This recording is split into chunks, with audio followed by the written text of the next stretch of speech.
रुक, तू रोजाना वो शक्ति बहा रहा है जिससे तेरी पूरी जिंदगी बननी थी, और आज मैं तुझे बताऊंगा कैसे रुके, लेकिन ये पूरा सुनना होगा वरना तू हमेशा वहीं रहेगा, वही टूटा हुआ बंदा। तू ब्रह्मचर्य की बात करता है पर तेरे कर्म तुझे झूठा साबित कर रहे हैं। आलस्य, ढीलापन, बिखराव, ये सब उस योद्धा के चिन्ह नहीं है जो अपनी ऊर्जा पर अधिकार रखता है। ब्रह्मचर्य तप है, युद्ध है, एक ऐसा व्रत है जो तेरे शरीर ही नहीं तेरी आत्मा को गढ़ता है। और जब तू दिन में सोता है, अनुशासन तोड़ता है, तब तू अपने ही तेज का अपमान करता है। रात्रि तेरे पुनर्निर्माण का समय है।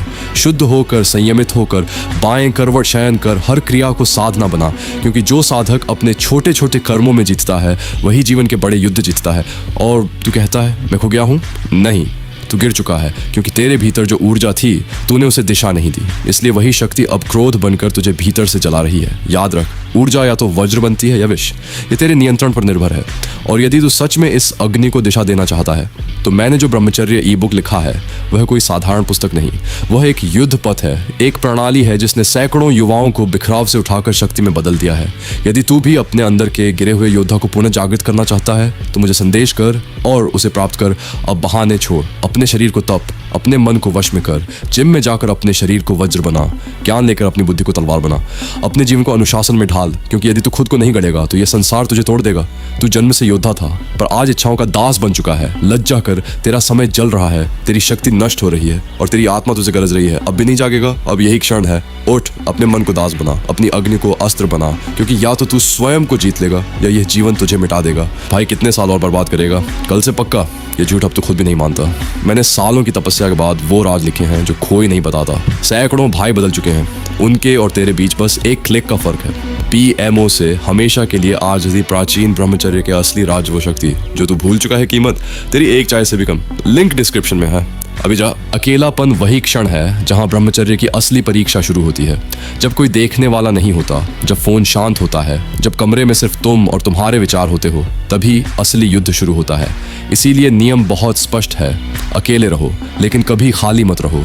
खाली एकांत विकार को जन्म देता है पर सचेत एकांत साधना बन जाता है। अध्ययन, लेखन, व्यायाम, सेवा और आत्मचिंतन में ब्रह्मचर्य की संचित ऊर्जा को दिशा दो। जब एकांत भटकाव नहीं बल्कि अभ्यास बन जाता है तब ब्रह्मचर्य टूटता नहीं, वह शक्ति, स्थिरता और अडिग आत्मबल में बदल जाता है। लगभग 3 महीने के ब्रह्मचर्य के बाद कोई नशा या दिखावटी हाई नहीं आता, पर एक सूक्ष्म परिवर्तन शुरू हो जाता है। माया कमजोर पड़ने लगती है। तुम लोगों, परिस्थितियों और अवसरों को वैसे देखने लगते हो जैसे वे वास्तव में हैं। वासना निर्णय को धुंधला करती है, संयम उसे धार देता है। इसीलिए संयमित पुरुष दबाव में भी सही निर्णय लेता है और भीड़ में भी स्थिर रहता है। एक नियम कभी मत भूलना, नो आइडल एनर्जी रूल। निष्क्रिय ऊर्जा अपने आप पतन में बदल जाती है। यदि शरीर रुका है, मन को काम दो। यदि मन रुका है, शरीर को चलाओ। ये एक अकेला नियम अधिकांश पतनों को रोक देता है और जीवन को शांत, सटीक और शक्तिशाली दिशा देता है। अब मैं अपना सत्य बिना सजावट कहता हूँ। ये सब शब्दों का संग्रह नहीं है, यह वर्षों की गलतियों, तपस्या और टूटने के बाद जुड़ा हुआ अनुभव है। इसी अनुभव को मैंने अपनी ब्रह्मचर्य ई बुक में ईमानदारी से रखा है, उन पुरुषों के लिए जो सच में खुद पर विजय चाहते हैं। और सच यह भी है कि इस समय मैं गंभीर आपात स्थिति से गुजर रहा हूँ। डोनेशन मेरे लिए केवल समर्थन नहीं है, यह सहारा है, यह जरूरत है। यदि यह संदेश तुम्हारे भीतर को जगा रहा है, यदि यह तुम्हें रोक रहा है एक गलत कदम से, तो ई बुक लो। और यदि सामर्थ्य हो तो डोनेशन करके इस साधना और इस आवाज को जीवित रखने में मदद करो। ब्रह्मचर्य कोई त्याग नहीं, यह पुरुष की सर्वोच्च विजय है। जय ब्रह्मचर्य। अगर आपकी उम्र 12 से 25 के बीच है तो आप लिटरली उस उम्र के सबसे बड़े खजाने का उपयोग कर रहे हो, मानसिक शक्ति और तेज बुद्धि का स्वर्ण काल। अब अगर 25 प्लस की उम्र में शुरुआत कर रहे हो और पहले गलतियां होती रही, फिर भी भाई नुकसान नहीं है। क्यों? क्योंकि 25 के बाद ब्रह्मचर्य शुरू करने वाला इंसान उन सबसे 100 गुना बेहतर उठता है जो अभी भी खोखले मजों के पीछे भाग रहे हैं। नई शुरुआत का फायदा हमेशा मिलता है और सबसे ज्यादा मिलता है जिसे अपने पतन का एहसास हो जाए। बाकी तो बस अपराध बोध में फंसकर वहीं रह जाते हैं। 3 स्तर पर जीतोगे तो दुनिया की कोई ताकत तुम्हें रोक नहीं सकती। शारीरिक स्तर पर जीत, प्राणायाम, दौड़, वर्कआउट, कोई खेल खेलन। मानसिक स्तर पर जीत, पढ़न लिखन बनान सीखना।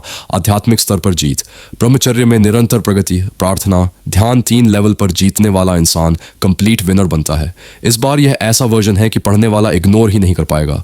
ये गिल्ट नहीं देगा बल्कि रिस्पॉन्सिबिलिटी और बिलोंगिंग की भावना जगाएगा। भाई साफ बात कहूं, जो ज्ञान तुम यहां पढ़ रहे हो ये सिर्फ शब्द नहीं है, ये वो मार्ग है जो तुम्हें पतन से उठाकर चरम तक पहुंचाता है। मैं ये सब इसलिए बना रहा हूं ताकि तुम जैसे युवाओं का जीवन बर्बादी से बच सके और सही दिशा मिल सके। लेकिन सच्चाई यह भी है, ये ज्ञान, ये रिसर्च, ये शिक्षाएं, ये समय, ये ऊर्जा और ये सेवा एक कीमत लेकर आते हैं। मैं तुम्हें कभी दान देने के लिए मजबूर नहीं करता, क्योंकि मजबूरी में दिया गया दान पुण्य नहीं लाता। लेकिन मैं तुम्हें एक अवसर दे रहा हूँ उस ज्ञान परंपरा का हिस्सा बनने का, जिसे तुम पढ़ते हो, जिसे तुम बदलते हो और जिसे आगे तक तुम्हें ही ले जाना है। ज़्यादातर लोग सिर्फ लाभ लेकर आगे बढ़ जाते हैं, लेकिन कुछ लोग, बहुत कम लोग वे हैं जो सच में समझते हैं कि बिना समर्थन कोई भी ज्ञान सेवा लंबे समय तक नहीं चलती।